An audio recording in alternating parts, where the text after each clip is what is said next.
Now it's my pleasure to introduce our first speaker of the workshop, Aimee Rinehart. She is the Senior Product Manager for AI Strategy at the Associated Press. Before joining AP, she was the Deputy Director of First Draft, New York Bureau. And the objective of the First Draft is to identify, verify, and report on misinformation and disinformation and help the journalist and newsroom identify these and improve their reporting. She has, her career in online journalism has been has had a very long track record. More recently, she co-led a massive open online course, which is called MOOC, on how newsrooms can use AI. And she started working in this space in 1996, which was the very early days in the web, and when the web was very new, and she was a digital originator at the New York Times, and returned to print briefly as an editor at the Wall Street Journal in Europe and Brussels. She has been serving on the advisory board of a number of universities in the space: Penn State, Indiana University, City University of New York, and University of Florida. And we are very fortunate to have her join us and give us the opening presentation at this meeting. Thank you. Please welcome Aimee.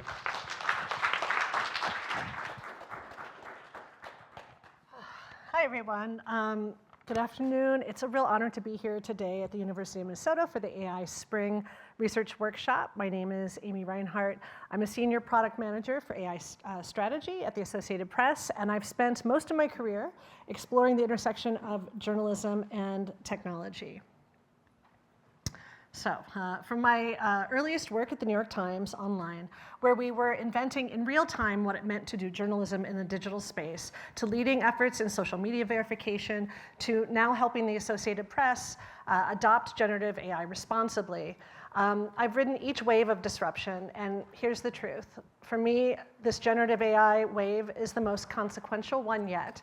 The others were just mere training grounds, and I gotta say, journalism didn't do so great in those other disruptions.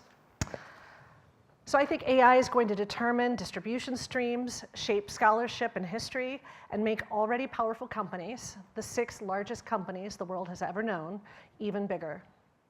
So what AI is doing to journalism and and to us. Let's take a look, let's take a moment to understand where we are right now, especially in news. Generative AI models are reshaping how people find, consume, and trust information. These models, many of them trained on data scraped from the web, are already helping people draft emails, create images, summarize reports, and more. But let's talk plainly about the relationship between AI and journalism. Here's what's happening. AI companies scrape our data without consent, and in most cases without compensation. Now, the AP was the first to license its data to OpenAI, and other large publishers have struck deals, but regional and local publishers have not, and it's unlikely they will ever be able to individually. Those same companies now offer commercial products trained on our words, and we pay for the pleasure to use those tools. And when we fine-tune a model, we lose that work every time the foundation model updates. There's no warning, there's no continuity. We wake up and we have to redo everything when it comes to fine-tuning and resetting all of our systems. So in short, our work powers the infrastructure, but we own none of it. And we wake up to work upended. This would be frustrating on its own, but it gets worse. Here we are. Because when we engage with these tools, even responsibly, we're contributing back to the commercial growth. The news industry pays to access these tools, and every time we prompt or reprompt or allow our audiences to prompt, we hit their servers. Money is leaving newsrooms, but none of it is coming back in. I don't see a path forward for news in this economy.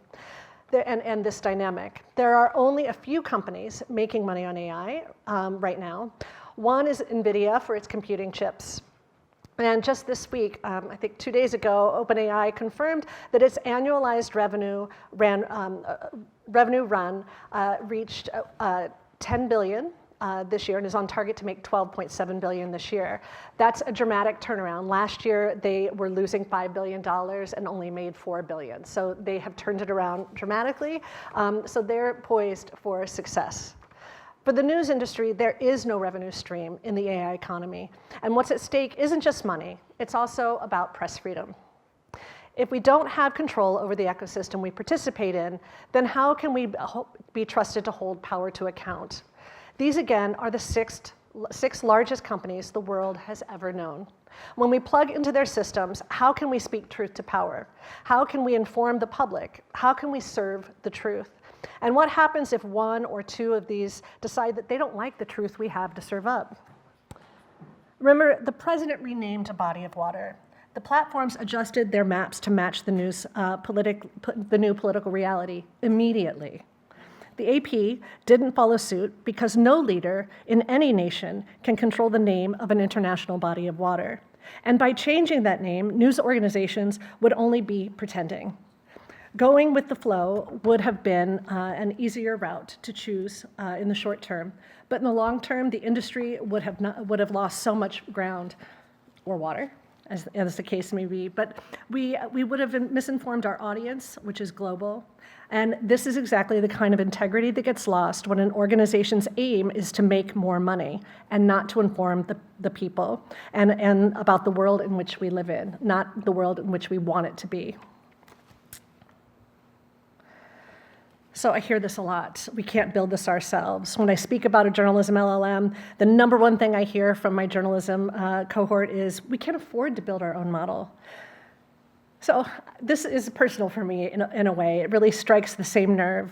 I grew up in Indiana, a child of the 1980s. I wanted a pair of Jordache jeans more than anything. And my mother said we couldn't afford it. That was true, she wasn't lying. We couldn't afford it, but one day I went to a garage sale and I saw on the table a pair of Jordache jeans for $3 that fit me. I could afford that. And so when people tell me we can't afford this or that, my first thought goes to Jordache jeans, of course.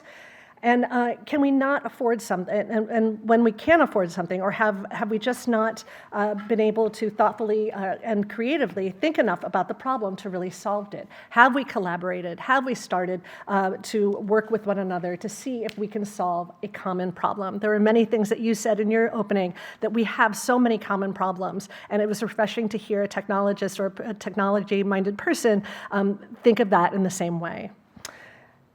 So in March of 2023, a developer from Google wrote a now leaked memo called "We Have No Moat." And he said the open source community was going to rout big technology companies because they are activated, nimble, and capable. I love leaked documents. The open source community was making huge strides in large language model development, even working locally from a smartphone to train a model. When I started the executive leadership program at the Craig Newmark Graduate School of Journalism, we were assigned a capstone project, and I knew instantly mine would answer the question, how much would it cost to build a large language model for journalism? How many resources, computing power, talent, and data? And my blueprint was projected to cost about $30 million over 4 years. This was in June 2024. And a few months later, everything changed. DeepSeek was released.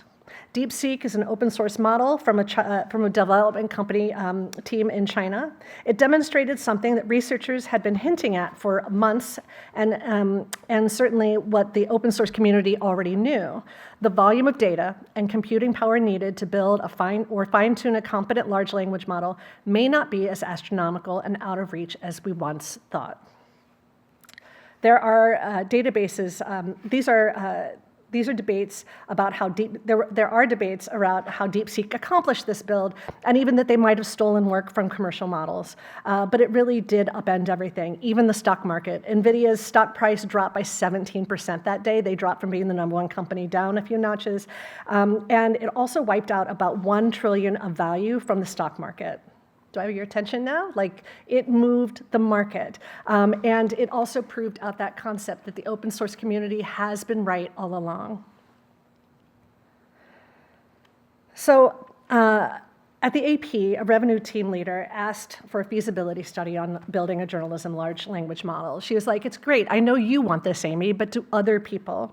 And so I got to work on that. I was lucky enough to partner with Emily Tseng, who's at Microsoft Research, headed to the University of Washington, to Meg Young at Data and Society, to Marianne Aubin-Lequier at Cornell University, and Rinehart from Brown University.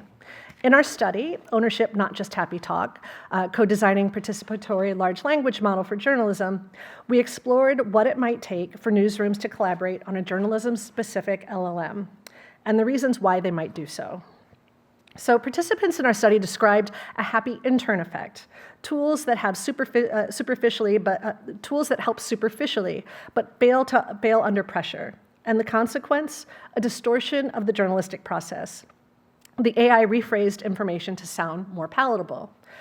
One participant explained, we as humans can understand that two people could see the same exact thing happen and come up with two different stories about what it means or even what happened. And the AI I've played with so far doesn't ever seem to understand that. And this goes beyond style. It's a failure to grasp journalistic ambiguity, contradiction, and juggling a variety of points of view, all hallmarks of real reporting, and tools that flattens those into sanitized summaries is working against the work and against the public. The process by which commercial models game out scenarios to put guardrails on its outputs is called alignment. If journalism is to use AI, it must be able to align models at their foundation. For journalism, alignment begins with ownership. So beyond the happy intern effect, Happy Talk, our paper, reveals several core insights from its interviews with journalists about editors about the structural risks and opportunities for AI in newsrooms. So for starters, journalists want ownership, not just access to tools. Participants weren't satisfied with using tools designed by others. They demanded a voice in what AI does, how it learns, and who benefits from it. A cooperative, journalist-led LLM was viewed not only as desirable, but necessary to protect editorial standards and economic viability. The commercial LLMs are perceived as unreliable partners, and this has been true for the last 30 years as we've entered into big technology agreements. Even those currently using commercial tools described technology partners as inherently extractive. Journalists are feeding systems that they can't control in markets they can't negotiate. Local newsrooms see participation as survival. Smaller newsrooms see collaborative AI efforts as existential. As one participant put it, small operators are staring in the eyes of the White Walkers, and they see the iceberg, and they are trying to survive. For them, a journalist-owned LLM isn't an innovative project, it's a lifeline.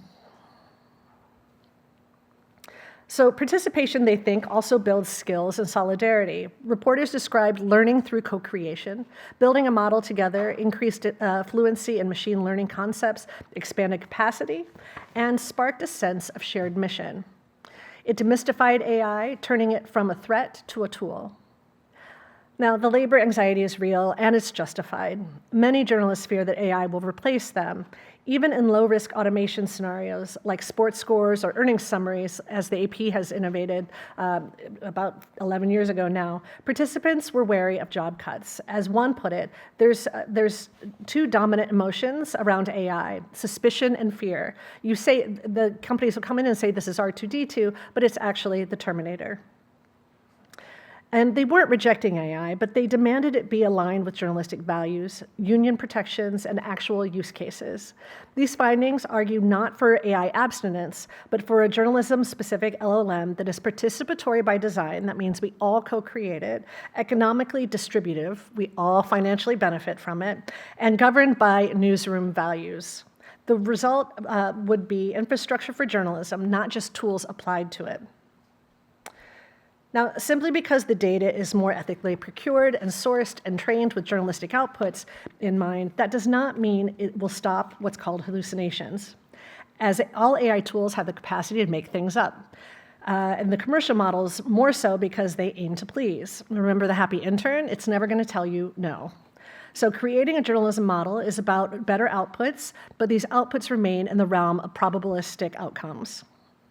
So there's two more things I want to address before I move on to talk about the why and why now. One, I'm interested in helping the journalists who remain in newsrooms. I am not interested in creating job loss and hope that revenue potential through a journalism LLM will mitigate that risk. I'm also interested in creating things that newsrooms need and will use. I am not interested in being part of a thought experiment or flaming out. My intention is to build projects that have staying power even after the hype cycle dies down and builds in a foothold in the AI economy for newsrooms. So why now? I don't think we have the luxury of time, and we certainly don't have money in the bank. To sit this one out. We're in a race, I think. Commercial model companies know that a multi-purpose model is too large, unwieldy, and non-specific. In the next 2 to 4 years, we're going to see more specific purpose LLMs released by large companies. So will that be a journalism-specific model released by journalists, or will that be one that is filtered through what a large technology company thinks journalism involves? So anecdotally, I was on a call with a big tech company, and we were talking about prompting a model to get better journalistic responses. And the tech company rep said that the responses came back better when he added the word terse. Be terse, like a journalist, he said. Now, in my experience, journalists are clear, specific, and questioning, sometimes annoying. But journalists are in the service of digging, of righting a wrong, of speaking truth to power. If these things are defined as terse on the levers that output more reliable information from commercial models, then I suppose we ought to add the word in terse. But again, this would be the commercial mindset behind making a journalism-specific model, and that is in stark contrast to what most journalists set out to achieve. We are here for the audience. We are here for the underdog. We are here to get to the truth. We are not here necessarily to make money, not to the realm that the technology companies are making. So post DeepSeek, we could get started on building a journalism large language model, I think, for under $1 million. Now, let me be clear, this is for a prototype, a functional proof of concept journalism LLM. It's not ChatGPT scale, and it's not a general purpose model, but it would be ours. So what could a journalism LLM look like? Let's talk about what a prototype might include. Start with a base model like Plié, an open source French initiative focused on transparency and controllability. Now imagine we use data from an organization like the Associated Press as the foundational training layer, or the subfloor that some people call it, that's grounded in rigorous sourcing, neutral tone, and clarity of expression. We then fine-tune on top of that with regional data, maybe newsrooms right here in Minnesota, maybe even add community newsrooms. We then localize the model in language, tone, coverage, and cultural context. This becomes a journalism LLM that actually reflects the region it serves, not a generic chatbot, not a press release machine. The prototype could be a real co-pilot trained on journalistic values of accuracy, attribution, fairness, transparency, and archives. Let me take just a step to the side and talk about archives for a second, especially at the local level. Archives are what newsrooms at the local level haven't had in decades. In print newsrooms, there used to be an on-site archivist at every newsroom, even the small newspapers, and they would send away the newspapers to be perfect bound in books so that the newsroom and anybody interested in the community would have access to those. But by the end of the 1990s, those jobs were gone, and the internet, more specifically the content management system, or CMS, that updates a website with new information, was meant to be the archive, except it hasn't been. The first CMS was unplugged, and then the second CMS at a newsroom started. Then a third CMS was started, and a newsroom tried to migrate the content from the second to the third, but it didn't quite make it. So newsrooms lost institutional knowledge, and so too did communities, and researchers, and history. Having an LLM that would be fine-tuned on local newsroom data from its disconnected series of content management systems could resurrect that archive, that history for journalists and for the public. Could an LLM for journalism go from local to regional, regional to national? Sure. And this is where things, I think, get interesting. Because if we do this right, we create something that isn't just a tool, it's infrastructure. Infrastructure that we own, infrastructure that licenses itself to other industries, infrastructure that serves and maybe even upholds democracy. So the leverage we haven't used yet. Let's say we build a journalism LLM and we own it. What do we do with it? I think we can license it. We create an application programming interface, also known as an API, just like OpenAI has, but on our terms. Newsrooms pay what they can based on size and reach. Larger organizations help subsidize access for smaller ones. Licenses are available to schools, civic institutions, nonprofits, universities, and even commercial users, with revenue flowing back up to the contributors. We create tools and share them through code exchanges. This isn't charity, it's actually a business, and it's the first pathway for newsrooms in the AI economy. We could create a cooperative structure where data contributions, where the amount of data you contribute is part of a shareholding. If your data is training the model, you get a percentage of that revenue based on your shares. This turns journalism into an asset class, not a loss leader. It gives us leverage that we've not had, and it gives us protection too. Because if we continue to license our work, archive by archive, contract by contract, we remain exposed.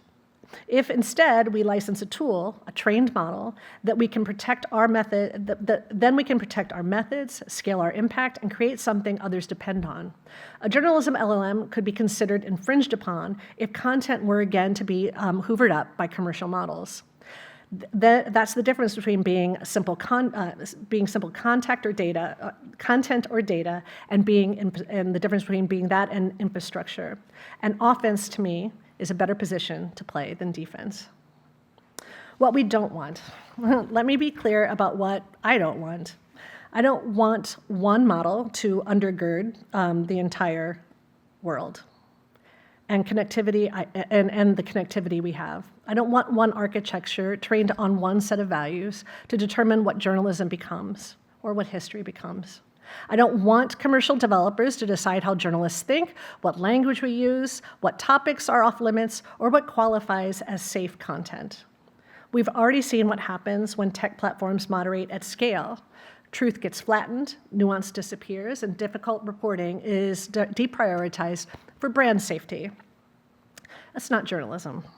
That's reputation management, and if we aren't careful, we'll lose our profession, not by attack, but by neglect. And we will be streamlined out of relevance.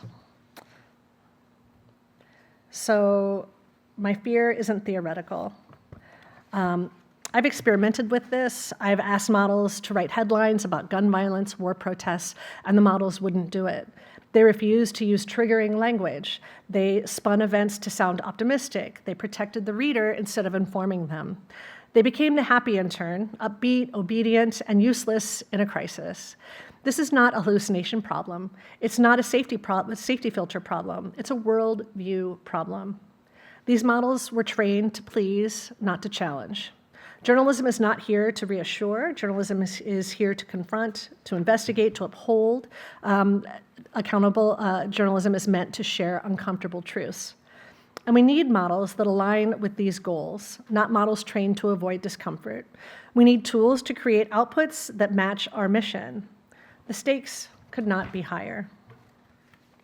So the blueprint, less than $1 million to start, and in about a year's time.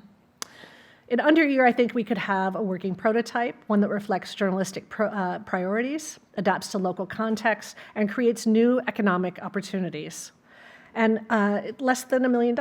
It's a bargain basement price, right? That's less than most CMS migrations. That's less than many AI company licensing deals. A journalist-created LLM would be ours to use and license. It might also help journalists to reimagine the reflexive, we can't afford it, and start thinking, wow, hey, we did that. Now what else might be possible?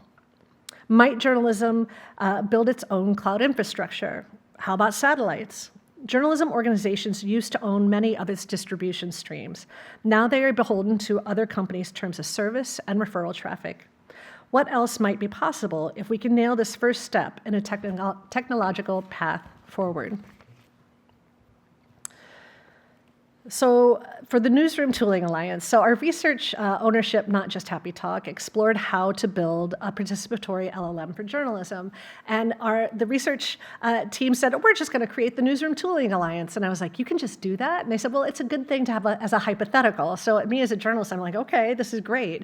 By the end of these conversations that we had with 20 news leaders, they would refer to it as the NTA. And so by the end, I was like, this is happening. The NTA is happening. So it's just funny when you can manifest things from happening or for happening just by doing a research question. So we posed this to them. We interviewed 20 reporters, editors, union leaders, product leads, and executives, and we found a consensus. They don't want a seat at someone else's table.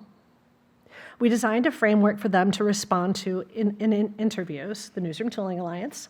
And we said it was going to be cooperative, journalist-led, and shared governance, fair licensing, and local customization. The NTA flips the narrative. We go from renters to owners, from consumers to contributors, and from recipients of technology to using the technology for our own advantage and when we want to use it. So here's what I believe. I think we have about a year, maybe two, where this type of project could work before a commercial company makes a journalism-specific LLM. We have the need, we have the data, we have the computing power, and we have the talent. Now we need philanthropic support to ensure the future of the news industry and have AI work for journalism. Journalism documents and shapes history. We lose history every day at the local level, and AI can help to resurrect that history, sort it, and inform our reporting and the public. But journalism needs its own model, created on our terms with our principles, and to fully answer a fundamental tenet of journalism, which is who is your source? What is your source? An LLM that cannot answer those fundamental and terse questions should not be near reporting. Thank you. Time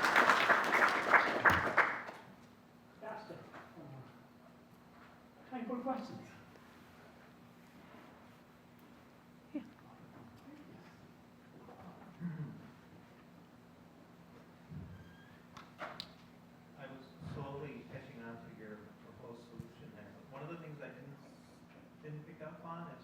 How do you prevent the other big tech companies from continuing to scrape your data? That's a big question. It's even known that they've scraped things that were behind firewalls and password-protected areas. We haven't solved that, and that's the thing. They will continue to scrape. The thing is that they don't have down. They are not, I mean, what journalists have over technology companies, we're great at finding good sources and good source material and looking for representation, whereas the technology companies just look at mass quantities of data. So I think like we can, and again, this isn't a fight between journalism and technology companies. It really is going our own way in defense of our own work, our own industry, but also for the public who we are meant to inform. So we don't have an answer for that. I mean, I've thought about, maybe it could be put into an app because I do think the web as we know it is going to be changing in the next 5 years. So I think that that's an opportunity maybe for newsrooms to create their own apps and harvest their information in a space that isn't readily accessible online. But there's really no way to keep them out. The little robot TXT files are just kind of a yield sign, and how many of us stop at those yield signs? Question there.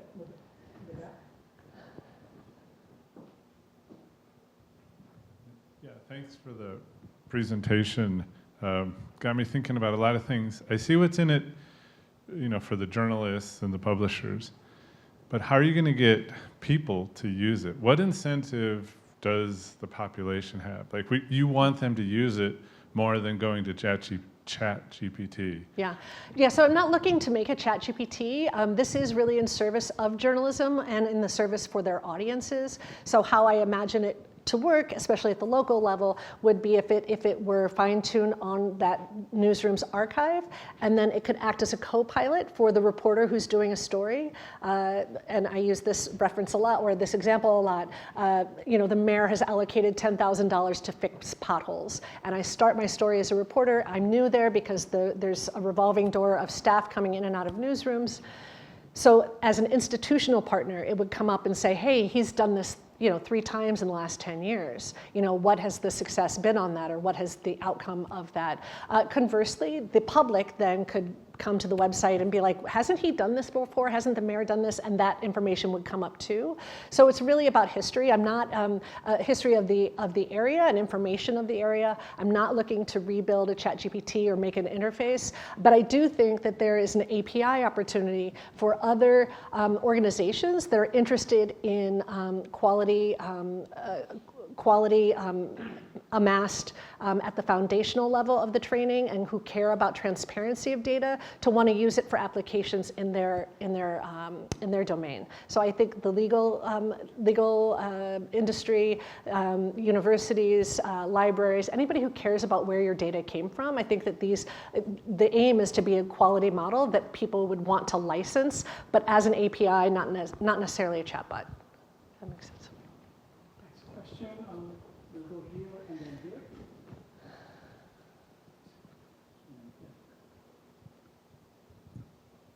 So I love the concept of it, and I'm thinking more and more about how I've moved away from watching the news because of it's potentially not legitimate.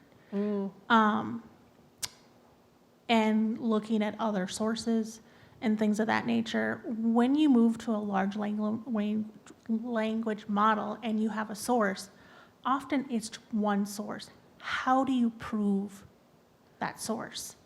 Because of AI and algorithms and things like that, we can back into it. But how do you prove validity to overcome the messages that are already out there that this is fake? Yeah, I mean, that was my last job too. Like, it's a recurring theme since 2016, like how can we bring the poison out of the internet? I think that's just the way the internet is now and how it's built. And that is another big problem with these commercial models. It has ingested all of that problematic information as well. So again, when we talk about like who would use this, I think anybody who doesn't want to ingest that problematic content. But news avoidance is real. People are shutting down on that, and I think going to OpenAI or ChatGPT for the most recent news, which it is referencing now, but you're saying it's just going to one source, and so how do you trust that source? Yeah, how do you, because you said this is what journalism does really well. Yeah. It's good at finding the sources. Yep. But we don't necessarily, as consumers, see that source. And so how do you make sure that validity is in your large language model? And how do you prevent all of these other pieces from filling into it if the focus is to be true, authentic journalism? Yeah. I mean, again, just like this gentleman, I don't have an answer to that. I mean, and I don't think anybody does. I do believe that if you create good information, people will seek it out. And I think as the world becomes more confusing and the narratives collapse on each other, I do think people are going to seek that out. That's my hope. I think journalism, isn't as great as it needs to be. Sometimes it's amazing, and so we need the public to understand better. We need to tell our story better, how our stories put together. I think a lot of people think we get paid to write certain stories, and that's not true either. So I think journalism as an industry can do a lot better in terms of explaining itself and how it comes up with the sources. And I think a lot of newsrooms have done Open the Reporter's Notebook, where they explain exactly how the story was put together. I hope those things help at least build confidence that they're not just calling their friends up to ask for a quote, if that makes sense. And I guess I was trying to figure out, how do you prevent it from being polluted, which was going to be turning into big tech? Yeah, so I think like having a domain-specific model that is based on trusted content. I mean, if you ever look at like the media bias chart, AP is right up at the top middle for being very center and like at the top in terms of quality, but also neutral in terms of political voice and tone. So I think that's where we would want to strike, is that top center that really holds the public trust. So I think it's the quality.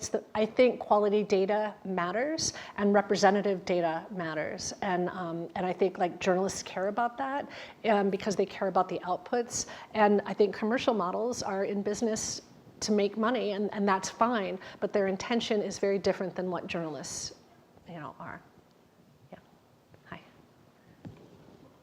Great question. We might come back to it later on. So let's proceed. But it's a very complex question you asked, and we may look at the other aspects. First, I want to say thank you for your presentation and thank you for being here. As somebody that is working in a non-computer science, non-data science field, working on training LLMs specifically for what I'm working in, it was very, very interesting to hear it from a different perspective and hear that you're facing very similar challenges. One question I did have for you was if you have any proposals on how you're going to fill in gaps on missing data from, say, when they're changing over those interfaces and stuff goes missing, or if a newspaper's damaged, or other gaps in data accuracy and really making sure that you're backlogging as far as possible in terms of archiving your data and creating an LLM model. Yeah, I mean, that is the thing. The data voids are problematic. And I think, too, about my first thought is always the Central Park Five, the 5 men who were arrested for a rape in Central Park. Journalists were so sure, when this happened, and then 30 years later, those men are exonerated and were not part of any aspect of that. So how do we train a model that like this was the news then, and this is the outcome as well? But how do we, we haven't covered, newsrooms have not covered things representatively. So a protest led by white families at a school will get more coverage than black families at a school. So there are data voids that happen just because we just didn't cover it, because we didn't see those things as equal. There weren't enough people in the newsroom to balance that out, to make sure that happened. So there are those kind of data voids. Then there are the data voids that there's 3 years of history that got somebody, Steve deleted it on his desktop, and that's just how some of this stuff happens, because I think that people were very confident that this content management system would solve all of the problems, and only to become its own problem 3 years later, and then disconnected and not connected again. So we haven't accounted for that. We were talking with a newsroom this morning who said, can we give you 5 years of data? Because that's what we have cleaned and ready to go. And I was like, I'll take 5 years of data. I'd rather have 25 years of data, but 5 is a good start. So I just think we need to understand that those data voids exist, and what we can do about it. I will say, I don't think technology companies are having this conversation. It's just not under their purview, but it is under my purview as a journalist to try and be to represent and reflect the communities we serve. And so then this is a conversation we have a lot, and I'm always happy to have that conversation, because I think, again, we can do better at sourcing than what is out there and available commercially. Thank you. More questions? And raise your hand so I know who to ask for next. First of all, thank you for the awesome presentation. As someone coming from a computer science background, and something which I would like to ask you is, instead of getting a model to remember all the facts or using a model as an archive, I would just like to ask, have there been any thoughts, like instead of training or fine-tuning for 3 to 6 months, just have a vector database using retrieval augmentation generation? There is a technology called RAG, and that basically gives us a reliable reverse tract of information and where the information came from and what the information is more aligned towards, or what values does it specify. So is that something the initiative has looked into? Well, the initiative is me. Okay. And so I've looked into it, and I understand the various training models. I rely on people like you to say, Aimee, don't do that. Or, hey, what about this? And then somebody else to chime in to say, no, we should do it this way. I think I'm going to need a committee. I am not a technologist, and I know exactly where my technology limits have a cliff drop. But as the dean mentioned earlier, this is going to be multidisciplinary. And if we thought we could silo off and forget about the rest, we can't anymore. We need you. We need people like you to ask those questions. Again, I was in a meeting this morning, and the person asked the question, like, aren't we trying to do too much with this? Shouldn't we? And I was like, yeah, let's keep poking holes in this, because when we get to the other side and we answer the question, does this work better than a commercial model for journalistic purposes? I want to make sure that we've had those conversations. And I don't have a preference of training. I just want to make sure that we're able to, at the end of it, be able to license it potentially for revenue. Very good. More questions? Well, let me ask something. Yep. So you put a very thought-provoking statement on one of your earlier slides. That is, when humans look at something, some event, multiple humans will come up with potentially different narratives of what happened because we bring our background to it. Okay? So the question is, how do you ensure, even if you're building your own LLM, which of course is going to be a huge improvement, I agree, from an LLM that's being used to do everything. Right? Now here you're focusing on journalism. You can make sure it's looking at the right kind of facts and so forth. But how do you make LLMs, by their nature, is looking for large patterns and learn from them? And they're so helpful because they take care of they exploit the large amount of regularity that exists in our conversations and exploit them. But when you do that, you are paying attention more to the norm and not to the nuances, right? So how do you, by building this domain-specific LLM, which is, by the way, is something that every single discipline is thinking about. We just spent about a day and a half on the health side of the story, and there are quite a few people in that space are working on building LLMs for the medical data from their perspective. So I think what you're trying to do is absolutely useful thing to do. But my question is, how does it address this opening thought-provoking statement that you made? That is, this LLM, by its nature, then is going to have its own version of reality as opposed to multiple views that we can have if we have half a dozen news reporters looking at the same event. Right. Well, I mean, once AI thinks it sees a pattern, it doubles down, which can double down on the bias. And so I think it's a matter of journalists working with this and with people like you to say, this is not a pattern we want to double down on, that we want to expand this pattern and lower the noise on what it thinks it's seeing, because it's not. But I think, if anybody has siblings, your experience was different in your family than all your other siblings. Everybody has a different experience. And so it's I think journalists do try to get close to the center on what the truth is, and without mudding it down and without making it seem like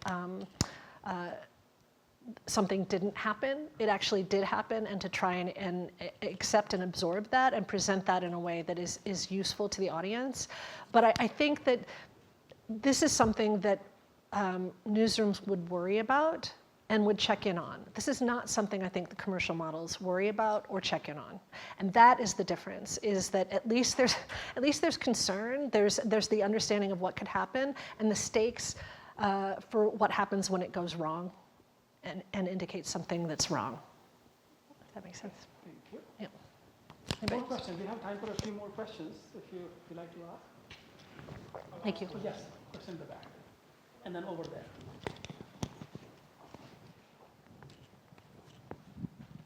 Thank you.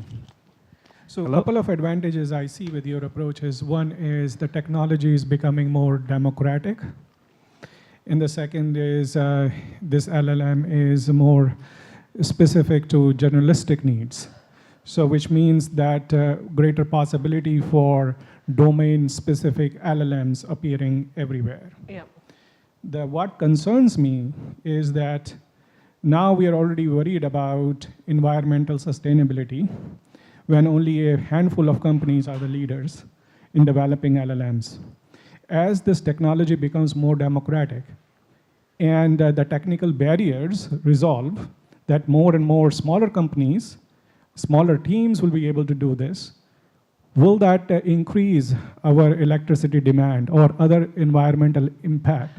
We are already worried, but when everybody start doing it, then will it make the problem worse?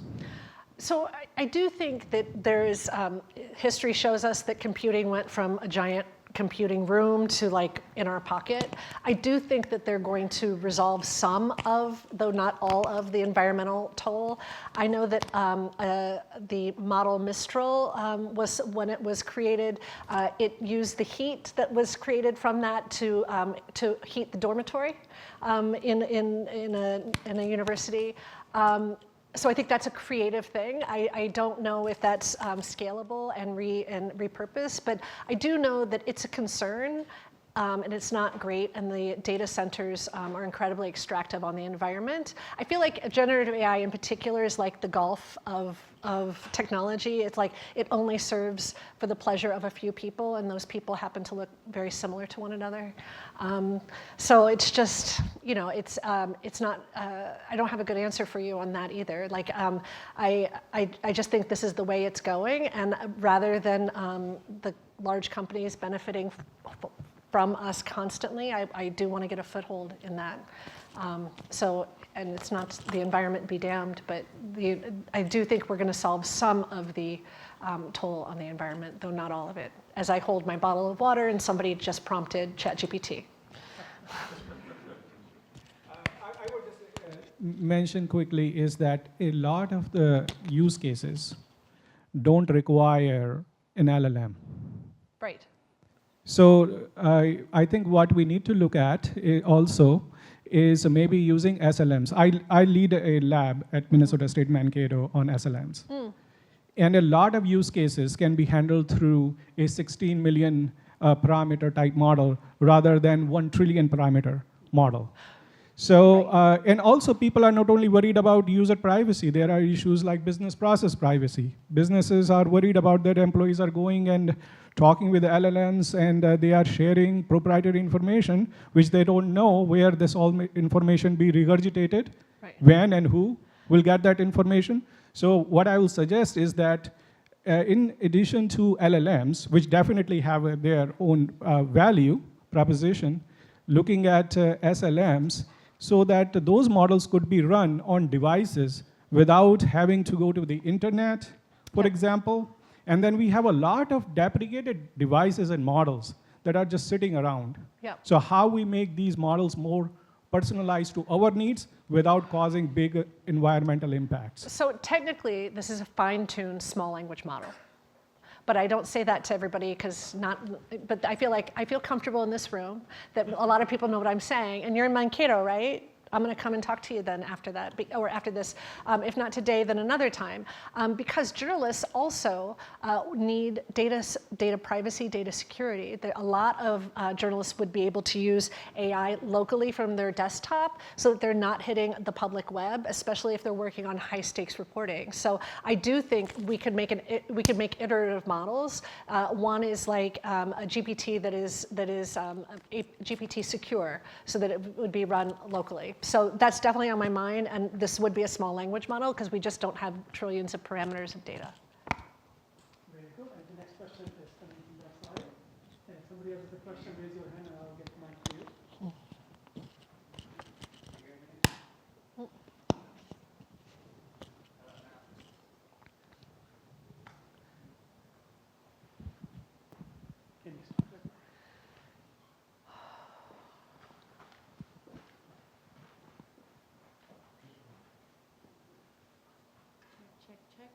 Oh. Oh, yeah. Hello? Hi. All right, great. Thanks for your presentation. Definitely a lot of work has gone into this. A comment, journalists are not monolithic, right? Right. That's one comment. The other comment is we heard earlier conversations about medicine. And in medicine and AI, there are some objective things about medicine, diagnoses and cancer distribution, that type of thing. the idea that journalists would all agree on which facts should be doubled down on or not doubled down on, is that something that is true? I mean, there are a wide range of journalists, and I can imagine that not all of them would agree with you or with any other, any other particular journalist about what should be a key part of this thing that you're trying to create. Oh yeah, What no, should no. be excluded? The technology is the easy part. It's getting everybody to agree to collaborate. That's the hard part. So the technology, we have it figured out. It is getting people to agree on what is the central source of truth, what should the outcomes be, what should we be practicing with, what are the journalistic tasks that we can agree on. Where does my logo fit next to your logo? My logo should go first. Mine should be bigger. Like all of those things. It's going to be a complicated, that's the complication of this project. It's not the technology. Is it possible? I mean, is that even a realistic outcome? Yeah, absolutely. So in 2018, I worked with 23 Brazilian newsrooms who said they'd never worked together, and we collaborated around verification on the election there. So we were all talking at the end of that project, which is to me a good sign, and that project still goes on. So it was called Comprova, and it was, and yeah, I mean, I think, I like these challenging tasks of getting people to collaborate, but you're right, journalists are not monolithic, everybody has a different idea, but again, I'm counting on those different ideas to make this better. Very good. Great questions so far. Oh, yes, yes. One thing that I just want to compliment you on, just one thing you said that I thought was profound that I really liked, the speaking truth to power. That just kind of, really conjures up image of the, the freedom of the press and being able to challenge people in power. I love that. One thing, we talk about a lot of trying to reduce bias in AI models and stuff, but in journalism, I consider myself kind of middle of the road politically, and I try to get my news source from middle of the road, but there's also sometimes I want to find out more about the story, and I might go look at other news sources, which I call news to the left and news for the right, which I think has biases there, which might, if you are trying to maximize the revenue your company's making, you could do market segmentation, and you could intentionally try to create news that is more intended for the right or left, and then that could then propagate in some of these models then. I'm not sure where I'm going with this question, but is there a way to, mark this, just the bias that's intended in these models or something like that, so that people understand what they're getting themselves into, if you know what I mean? I know what you mean. I'm from Indiana. I'm right in the middle, and I like things. I'm always going to order a medium-sized vanilla shake. I mean, I just like the middle. Large is too big, small is too small. And I just think in terms of the people or the organizations that choose to collaborate in this way, it's going to have to be by committee about acceptance and who can participate and all of that. And of course, the second you have rules around that, the second everybody says, oh, you're biased one way or the other. In Brazil, they said that we were right-leaning, which that has never happened to me in the United States. That we were, because we had two partners that were center-right. So you're always going to get accusations. I just think, are they part of, do they have transparent measures when it comes to correcting reporting? Like, do they explain when they write a correction? Do they have bylines? Are they edited? What is their funding source? That kind of stuff. Are all of those things transparent on their website or the way that they communicate? That's what I'm interested in, and hopefully, again, quality data sources. The journalists I know don't want to get things wrong. They really, it's the only thing they have is their reputation. It's certainly not a high-paying industry. So they just strive to get it right. And I know that there's right-leaning and left-leaning news. I'm less drawn to that, and I think consumers are too. Well, I mean, let me rephrase that. The people who I think that would care about the quality information, I think, are. I know that there's plenty on the right and left who seek out both, but I don't know. I'm like you. I think I'm right in the middle. Very good. We're almost at the end of the session. Yep. I think if there are this is a great. Thank you all. Talk Yeah. And great sort of question and answers. Aimee would be here for the next half Yeah. hour Yeah. during the break. We'll start our next session at 4:20. So please join me in thanking Aimee one more Thank time. you. Thank you.